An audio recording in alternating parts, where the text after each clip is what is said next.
મિત્રો, જય સ્વામિનારાયણ.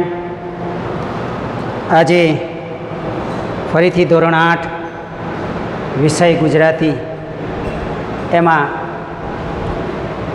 વ્યાકરણનો એક ટૉપિક આજે લઈશું. દરેક વિદ્યાર્થીએ વ્યાકરણની નોટ બનાવી હશે. આજના જે મુદ્દા આપણે વ્યાકરણમાં અભ્યાસ કરીએ એ તમારે નોટમાં ઉતારવાના અને તૈયારી કરવાની. આ ટૉપિક્સ જે છે એમાંથી 2 માર્ક્સનો પ્રશ્ન તમારે ગ્રામરમાં પૂછાય છે. ગુજરાતી વ્યાકરણ મુદ્દો છે સ્વર અને વ્યંજન. સ્વર અને વ્યંજન વિશે તમે પ્રાથમિક ધોરણની શરૂઆતથી જ અભ્યાસ કરો છો. કક્કો અને 12 અક્ષરી આપણે શીખીએ છીએ. ક ખ ગ ઘ ચ છ જ જ ટ ઠ ડ ઢ અ આ ઈ. આ બધા જે ધ્વનિઓ છે એને આપણે કક્કો તરીકે સમજતા હતા. હવે થોડો એનો ઊંડાણપૂર્વક અભ્યાસ કરવાનો છે. આજે ધ્વનિ જે છે, સ્વર અને વ્યંજન, એમ 2 ભાગ પાડવામાં આવ્યા છે. કોને સ્વર કહેવાય અને કોને વ્યંજન કહેવાય એ આપણે આજે સમજવાનું છે. ખાસ કરીને તો ધ્વનિની વાત કરીએ કે ભાઈ ધ્વનિ એ શું છે. ધ્વનિ એટલે અવાજ. વિજ્ઞાનની ભાષામાં કહીએ છીએ કે 2 વસ્તુઓ અથડાય અને જે અવાજ ઉત્પન્ન થાય તેને ધ્વનિ કહેવાય. મનુષ્ય બુદ્ધિશાળી પ્રાણી છે. દરેક પશુ પક્ષીને ધ્વનિ અવાજ આપેલો છે, પરંતુ માણસ એ પોતાના શરીરમાંથી, પોતાની સ્વરપેટીમાંથી અવાજ કાઢે છે અને એને જુદા જુદા સ્વરૂપમાં રૂપાંતરિત કરી શકે છે. આ ધ્વનિ જે છે એ ભાષાનો નાનામાં નાનો ઘટક કહેવાય છે. આપણે જે ભાષા બોલીએ છીએ, ભાષા વિજ્ઞાન એવું કહે છે, ભાષાની વ્યાખ્યા એવી છે કે ભાઈ ભાષા એ યાદૃચ્છિક ધ્વનિ સંકેતોની બનેલી એક વ્યવસ્થા છે. યાદૃચ્છિક, પોતાની ઈચ્છા પ્રમાણે જુદા જુદા રાજ્યો, જુદા જુદા પ્રદેશો, વિસ્તાર પ્રમાણે જુદા જુદા શબ્દોનો ઉપયોગ થતો હોય છે. 12 ગવ્ય બોલી બદલાય એવું આપણે એક કહેવત પણ છે કે ભાઈ એવી ધ્વનિ સંકેતોની એક બનેલી વ્યવસ્થા છે. એમના માટે કોઈ પણ એક ભાષા સમૂહ એ ભાષાનો ઉપયોગ કરતો હોય છે. જેમ કે આપણે ગુજરાતમાં ગુજરાતી ભાષાનો ઉપયોગ થાય છે. હવે ભાષાનો નાનામાં નાનો ઘટક તે ધ્વનિ. એ જે ધ્વનિઓ છે એને 2 ભાગમાં વહેંચવામાં આવ્યા છે. એક તો સ્વર અને બીજા વ્યંજન. સ્વર એટલે શું અને વ્યંજન એટલે શું એની વાત કરીએ તો આમાં લખ્યું છે કે ફેફસામાંથી નીકળતી હવા શ્વાસ નળી દ્વારા સ્વર પેટીમાં આવે છે અને અવરોધાય છે, ત્યારે જે ધ્વનિ સંભળાય છે તે સ્વર કહેવાય. સ્વર પેટીમાં અવરોધાય એ સિવાય બીજે ક્યાંય અવરોધાતો જ નથી.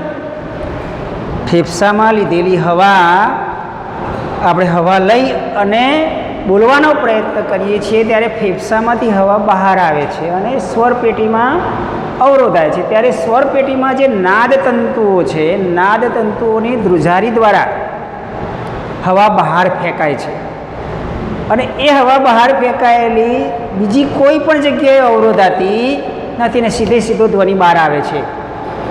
ત્યારે જે સૂર સંભળાય છે, જે ધ્વનિ સંભળાય છે તેને સ્વર કહેવામાં આવે છે. આપણે જ્યારે મોં કે નાકમાંથી ફેફસા દ્વારા નીકળે છે વાયુ, ધ્વનિ જ્યારે આપણા ફેફસામાંથી બહાર આવે છે, તમે બોલશો અ આ ઈ ઉ એ ઐ ઓ રૂ, આ બધા જે સ્વરો છે એ સીધા બહાર મોઢામાંથી, ફેફસામાંથી, સ્વરપેટીમાંથી નીકળીને સીધું બહાર આવે છે અને અવાજ બીજે ક્યાંય અવરોધાતો નથી. તો આવા અવરોધ વિના બહાર આવતા જે ધ્વનિઓ છે એ ધ્વનિઓને આપણે સ્વર તરીકે ઓળખીએ છીએ. ટૂંકમાં યાદ રાખવાનું કે સ્વર કોને કહેવાય?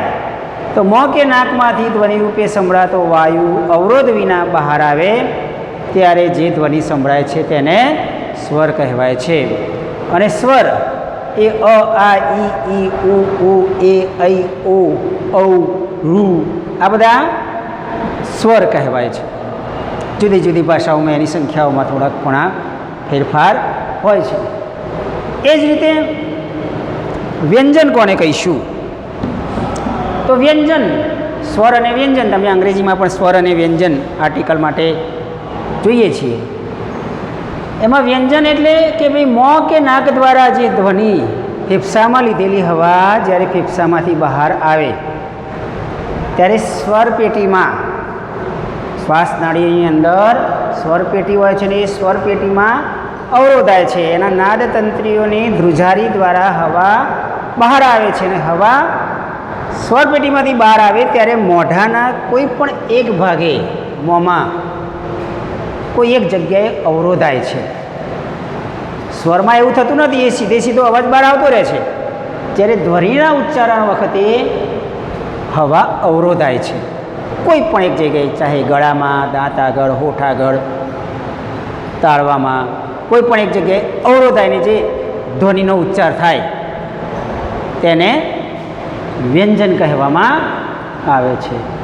જેમ કે આપણે રોજબરોજના શબ્દો તમે ઘેર બેઠા બેઠા ઉચ્ચારશો, ક, ખ, ગ, ગ, ચ, છ, જ, જ, ટ, ઠ, ડ, ઢ, અણ, ત, થ, દ, ધ, ન, પ, ફ, બ, ભ, મ, ય, ર, લ, વ, શ, ષ, ષ, ળ.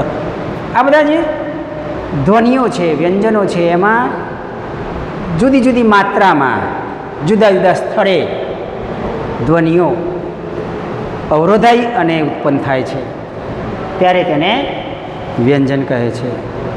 આ બે વાત યાદ રાખવાની. ફરીથી સ્વર, જ્યારે સ્વરનું ઉચ્ચારણ થાય ત્યારે ફેફસામાંથી બહાર નીકળેલી હવા નાદતંત્રુઓને ધ્રુજારી અને સીધે સીધી બહાર આવતી રહે છે અને ઉચ્ચાર થાય છે.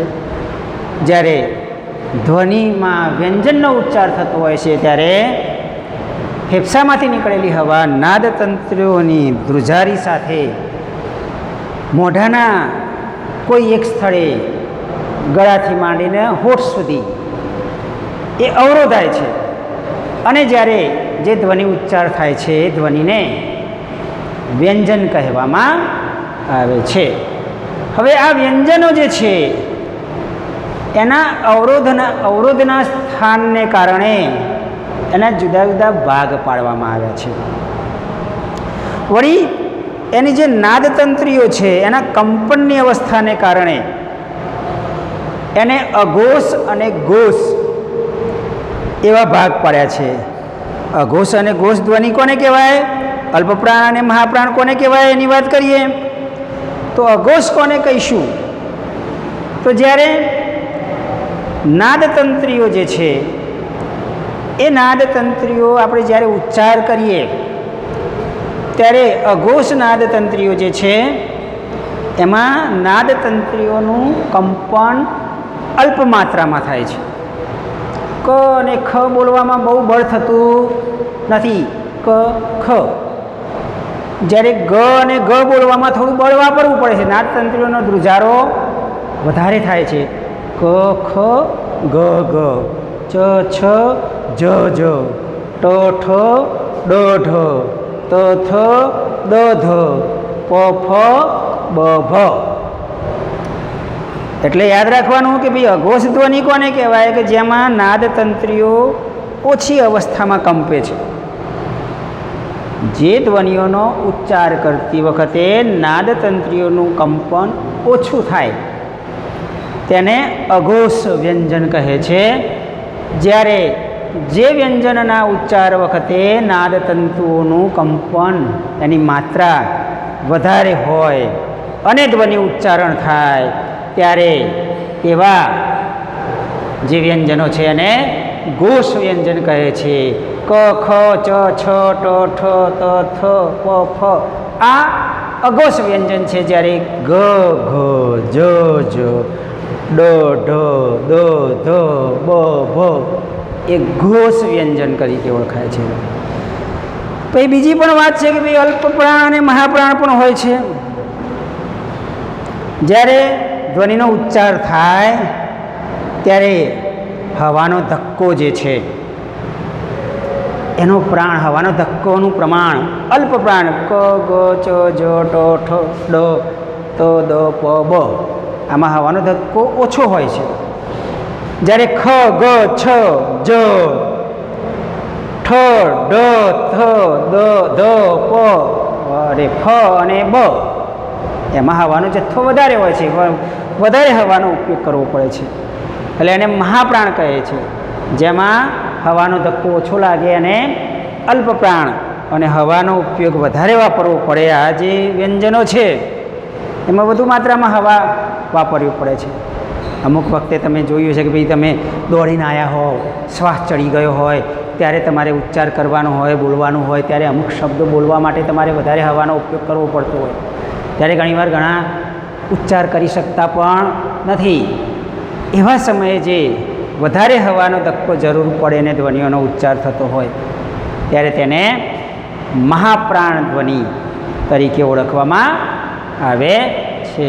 હવાનો ધક્કો ઓછો હોય ત્યારે તેને અલ્પપ્રાણ વ્યંજનો તરીકે ઓળખવામાં આવતા હોય છે. મિત્રો યાદ રહેશે કે ભાઈ સ્વર કોને કહેવાય, વ્યંજન કોને કહેવાય. કે ભાઈ સ્વરમાં ધ્વનિનો ઉચ્ચાર કરતી વખતે હવા ક્યાંય અવરોધાતી નથી અને એનો ઉચ્ચાર થાય છે. જ્યારે વ્યંજનનો ઉચ્ચાર કરવા માટે સ્વરનો ઉપયોગ કરવો પડે છે, અથવા તો વ્યંજનનો ઉચ્ચાર કરતી વખતે ફેફસામાંથી નીકળેલી હવા મોઢામાં, ગળામાંથી બહાર આવે ત્યારે કોઈ એક સ્થળે અવરોધાય છે, ત્યારે તે વ્યંજન કહે છે. હવે આ વ્યંજનને જુદા જુદા ભાગ પાડ્યા છે: કંઠ્ય, તાલવ્ય, મૂર્ધન્ય, દંત્ય અને ઓષ્ઠ્ય. ઓષ્ઠ્ય વ્યંજન, કંઠ્ય વ્યંજન એમની અવરોધવાની જગ્યા, સ્થાનને આધારે એના નામ પાડે છે. દાખલા તરીકે કંઠ્ય વ્યંજન, કંઠ એટલે ગળું, કે જ્યારે ફેફસામાંથી બહાર હવા આવે છે, નાદ તંતુઓના ધ્રુજારા સાથે જ્યારે ગળામાંથી બહાર નીકળતી હોય છે ત્યારે કંઠ આગળ અવરોધાય છે. તમે ઉચ્ચાર કરશો ક ખ ગ ગ અને તમે અહીંયા આંગળી રાખશો તો તમને અહીંયા ધ્રુજારી વધારે જોવા મળશે. ક ખ ગ ગ કંઠ આગળ હવા અવરોધાય છે અને એનો ઉચ્ચાર થતો હોય છે ત્યારે તેને કંઠ્ય વ્યંજન કહે છે. એના પછી તાલવ્ય વ્યંજન, જ્યારે હવા બહાર નીકળે, ફેફસામાંથી બહાર નીકળતી હવા તાળવા આગળ, આપણું જે અંદરનું જે તાળવું છે આ તાળવા આગળ જીભ અથડાય. ચ છ જ અને જ. કઠણ તાળવું છે ત્યાં હવા અવરોધાય. ચ છ જ અને જ. જીભ ત્યાં અથડાય અને ધ્વનિ છૂટો પડે છે ત્યારે તાળવું અથડાય છે, તાળવા આગળ એનો અવરોધ થાય છે, તેથી તેને તાલવ્ય વ્યંજન કહે છે. જ્યારે મૂર્ધન્ય, મૂર્ધા, ટ ઠ, જીભ વળાંક લે છે, થોડી જીભનો વળાંક થાય અને એકદમ થડકારા સાથે ટ ઠ ડ અને ઢ આ વ્યંજનોનો ઉચ્ચાર થાય ત્યારે તેને મૂર્ધન્ય વ્યંજન તરીકે ઓળખવામાં આવે છે. પછી હવામાંથી, ફેફસામાંથી નીકળેલી જે હવા સ્વરતંતુઓને અવરોધી અને બહાર આવે છે ત્યારે હવા જીભ સાથે જીભ દાંતને અડે છે અને દાંત સાથે સ્પર્શ થવાની સાથે ધ્વનિ ઉચ્ચારાય છે. ત થ દ અને ધ.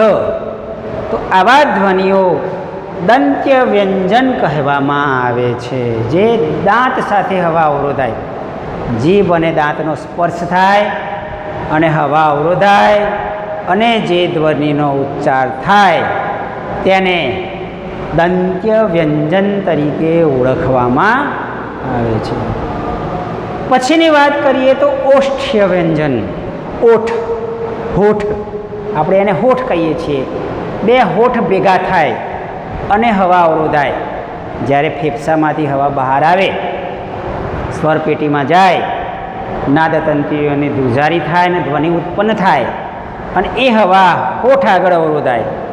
પ, ફ, બ અને બ આ 4 વ્યંજનો છે એ હોઠ ભેગા થાય તો જ પ બોલવું હોય ને આપણે હોઠ ખુલ્લા રાખીને બોલવું હોય પ તો ના બોલાય, જ બોલાય. પ, ફ, બ, ભ એ 2 હોઠ એનો ઉપયોગ કરી ત્યાં હવા અવરોધાય અને એનો ઉચ્ચાર થાય. તેથી તેવા વ્યંજનોને ઓષ્ઠ્ય વ્યંજન કહેવાય છે. ફરીથી તમારે યાદ રાખવાનું, કંઠ્ય વ્યંજન એટલે કે ભાઈ ગળામાં અવરોધાય હવા અને ઉચ્ચાર થાય. ક, ખ, ગ, ગ. તાલવ્ય વ્યંજન તાળવા સાથે હવા અવરોધાય. ચ, છ, જ, ઝ. મૂર્ધન્ય વ્યંજન કે ભાઈ મૂર્ધા ત્યાં અવરોધાય. જીભ વળી અને થડકારા સાથે ઉચ્ચાર થાય. ટ, ઠ, ડ, ઢ. દંત્ય વ્યંજન ત, થ, દ, ધ. દાંત સાથે જીભ અથડાય અને હવા અવરોધી અને વ્યંજન ઉત્પન્ન થાય. અને ઓષ્ઠ્ય એટલે કે 2 હોઠ સાથે હવા અવરોધાય. પ, ફ, બ, ભ. ત્યારે તેને ઓષ્ઠ્ય વ્યંજન કહે છે. આટલા સુધીની આજની ચર્ચા પાર્ટ 1માં કરવામાં આવી છે. વ્યાકરણની નોટ દરેક વિદ્યાર્થીએ ફરજિયાત બનાવવાની છે.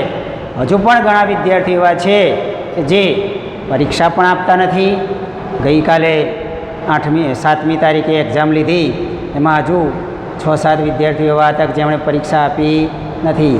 હવે પછી જ્યારે પણ પરીક્ષાનું પેપર મૂકવામાં આવે ત્યારે એ જ દિવસે સુંદર અક્ષરે વેઠ વાળ્યા વગર લખવું. 10 મિનિટનો સમય હોય, 10 મિનિટમાં તમે લખી શકો. ઘેર કશું કરવાનું હોતું નથી. જો પરીક્ષા આપતા રહેશો તો તમારી ઉપરમ વેઠ થશે, ભૂલાશે નહીં. એટલે વિદ્યાર્થીઓ વ્યાકરણની સુંદર મજાની નોટ 100 પાનાની તમે તો ચોપડો બનાવશો તો પણ ચાલશે. ફૂલ સ્કેપ ચોપડો બનાવશો અને પ્રકરણ 1 સ્વર અને વ્યંજન લખી બોર્ડમાં ફોટો પાડી અને તમને મોકલવામાં આવશે. આ બધી માહિતી તમારે નોંધવી. બાકીનો જે વ્યાકરણનો ભાગ છે થોડોક એ હવે આવતા પીરિયડમાં આપણે ચલાવીશું. જય સ્વામિનારાયણ. ઘરમાં રહેવાનું અને આનંદથી જીવવાનું. જય સ્વામિનારાયણ.